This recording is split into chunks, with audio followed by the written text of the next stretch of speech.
Test 1 2 1 2.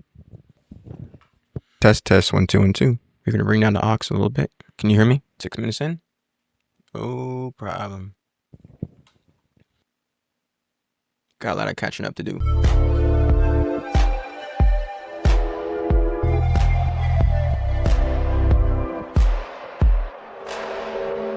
Welcome to Concrete Cactus, the beta test edition. This is Ryan. Where's my co-host? Do I still have a co-host? So, Brandon's been my best friend since forever. Well, I never used the term best friend until like my mid-20s, but he's been a really long-term friend. I knew him since like before 9/11 happened. And my boy, he's coming up in the world. He got a lot of stuff going on. So I told him, hey, whenever you want to pull up, you're more than welcome to pull up. Anyway, what are we going to talk about? When we last spoke, we've had some insane stuff happen. We've had esteemed podcasters get assassinated at their political discourse events. That ain't funny. I'm not even gonna lie to you. Y'all want to know something? I see the good in everybody. And I'm easily challenged by somebody's influence on the world. So when Charlie Kirk passed away, I did a lot of research, not just about him necessarily, but about my political ideology. And turns out you find common ground in some things. Second Amendment, free country, right? Not getting influenced by foreign entities, whether they're friends or foes, right? Now, why am I telling you this? Sometimes when we have a negative perception of somebody, and I'm not talking about negative perception as in like, oh, that guy is disrespectful, that guy is rude. It's like, oh, he has a punchable face. I heard a lot of negative things about him, only to realize that to some degree, you guys have a sizable amount of things in common. It humbles you. Definitely humbles you. And considering that he left 2 kids, a wife, $5 million. He had a couple houses and an apartment. I really found myself crying that night. I mean, don't get me wrong. I saw right through all the, oh, he did nothing wrong. He was the most moderate one. You killed him. Insert Democrat, insert political influencer. I mean, Jesus, can we have empathy for somebody? He may have not been the most empathetic individual. He was polarizing, divisive, and influential. Very influential. But here's the problem. And this is the same thing with the left. Some people, they don't have that level of intelligence or tactfulness and understanding. Everything that's said isn't in stone. Even what I'm saying is not set in stone. We have to develop within ourselves a level of, let me look up this guy. Let me look up this gal. And then when you come to realize that that person is like, you guys coexist, you kind of start to feel like shit. It challenges our consciousness and it brings out an empathetic side of us that we thought we didn't have for people who are at odds with us. A lot of the people he debated, they had good things to say about him behind the scenes. Now, was he playing a character? To a degree. Was it authentic? Yes. Was it funded by the Heritage Foundation? Probably.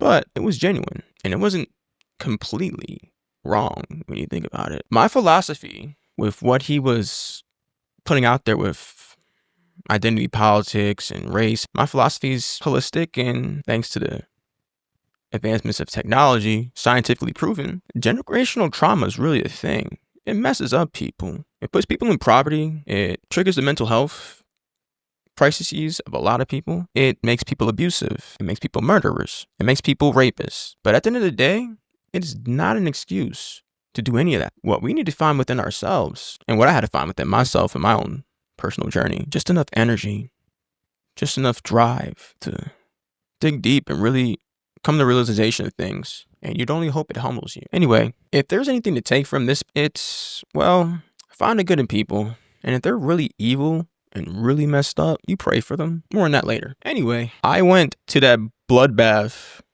of a divisional game between the Giants and the Eagles back in October. I bought tickets for me and my kid. I was scared to bring him because we went to ASU games and he was not into it. I'm like, bro, it's ASU. What do you mean you don't want to watch this?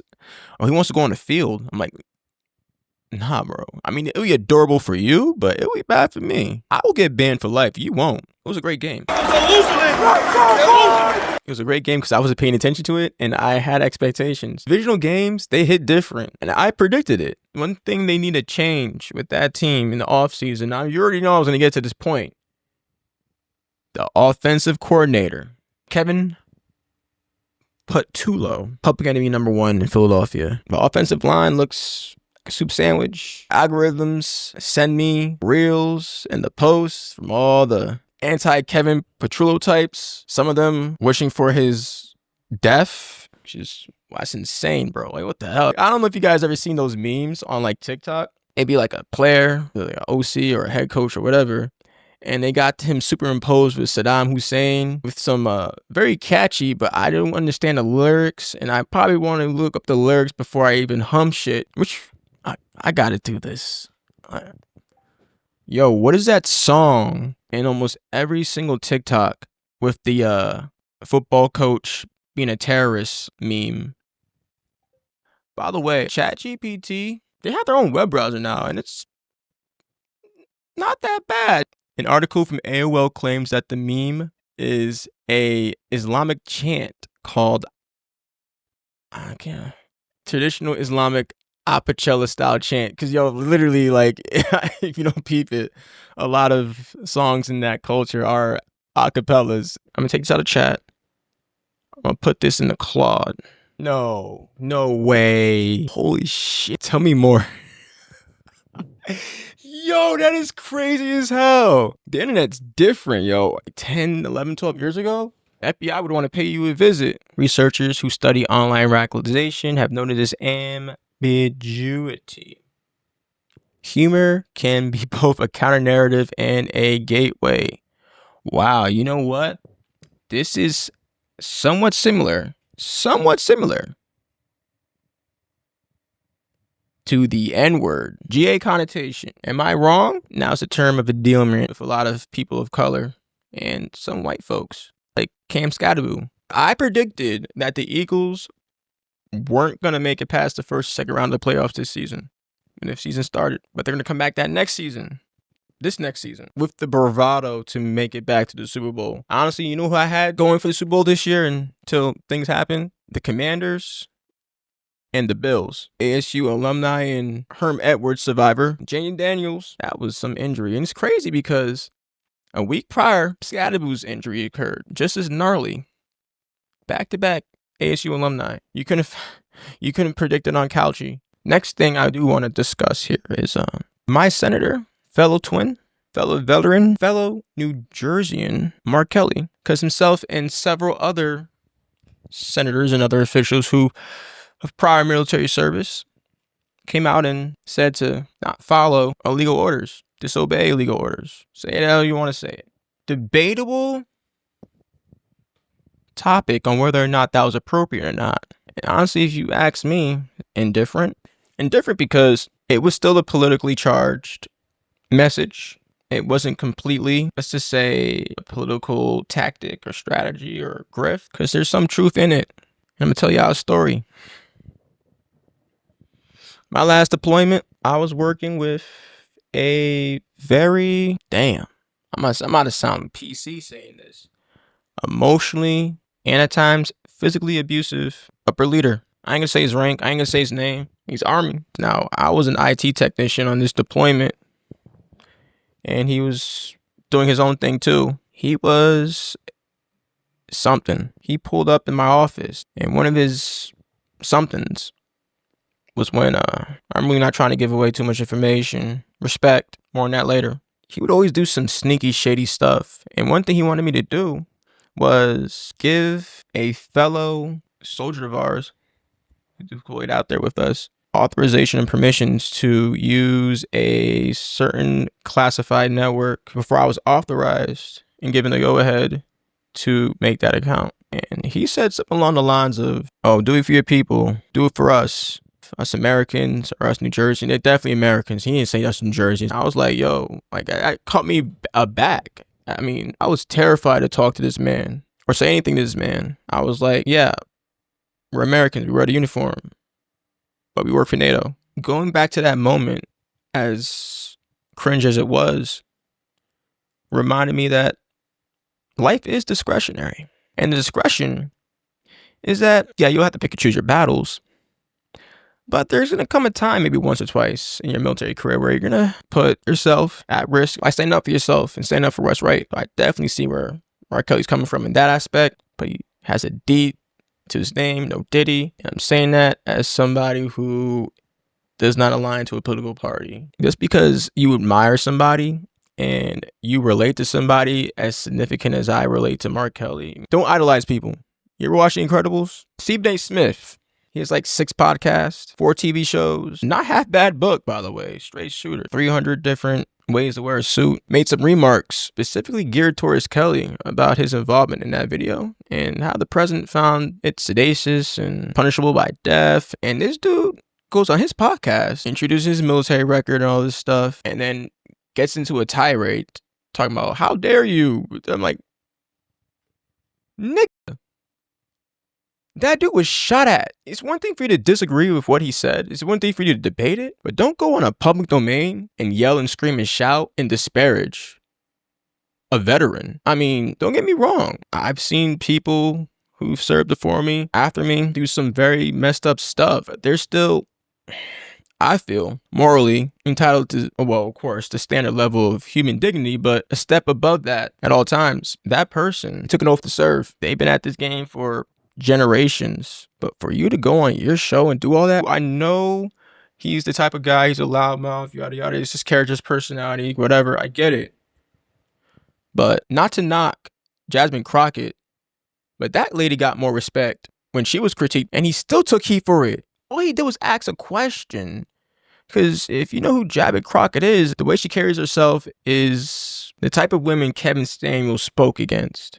And don't get me wrong, that man was wrong about a lot of stuff. Anyway, one thing you need to know about me is I cannot stand or tolerate, respectfully, civilians do what Stephen A. Smith did. There's a lot of things I won't disparage. I won't disparage the president, most senators. Something that gives me peace, and I hope he gives you peace as well. Something I started doing more, inspired by a man by the name of Kyrie Irving. You may have heard of him. He has some very spiritually auraed streams on Twitch. And in one, he was just saying he was praying for literally everybody. Hamas, the IDF, the children who are in the middle of this conflict, this war zone. If there's someone that's genuinely doing some really messed up stuff in society, like some very immoral shit, and it seems that they are immune from consequences, repercussions, and they keep doing it again and again and again, pray for them. Pray that they find wisdom and guidance and strength to feel compelled to change and be more productive to society. Everybody has the ability to come back from being down, whether it's the fault of others or fault of their own. Y'all gonna hate me for this one? I don't give a rat's ass. Take Dick Cheney, for an example. That dude was something else when he was vice president of the United States. That man did some heinous things. But that man came around. If you believe in the Christian God, or you think you believe in a Christian God, boy, I'm gonna have a lot to say about that down the road. You don't have to give these people too much grace, but you pray that they find peace, that they figure themselves out. And there's people that I know I do that for, whether I hurt them or they hurt me or they hurt others. Because one thing you gotta realize is that we, as human beings, man, we do some messed up stuff. Stuff that down the road that really eats you alive if you have a conscience, or the conscience comes after a time. And the best thing we can do is be more mindful and thoughtful, especially if it's on the internet, you know? But that being said, I pray for our government, man. I pray for them. I pray for them. Because when they fail, our country fails. Even the guy that was manufactured by Peter Thiel. If you know, you know. Moving on. There's one last thing I do want to discuss or shed light about. Something that's quasi-personal to me. You may have heard about the tragedy that happened with two soldiers, Frago, a soldier and an airman. This is why whenever anything happens military related, the first site I go on is military.com or Stars and Stripes. You get the whole gist if you're in the service. We have Staff Sergeant Andrew Wolf and Air Force hospitalized for his injuries from that incident, while a 20-year-old soldier, Sarah Beckstorm, died from her injuries. Now, don't get me wrong. It's sad and it's unfortunate. Excuse me.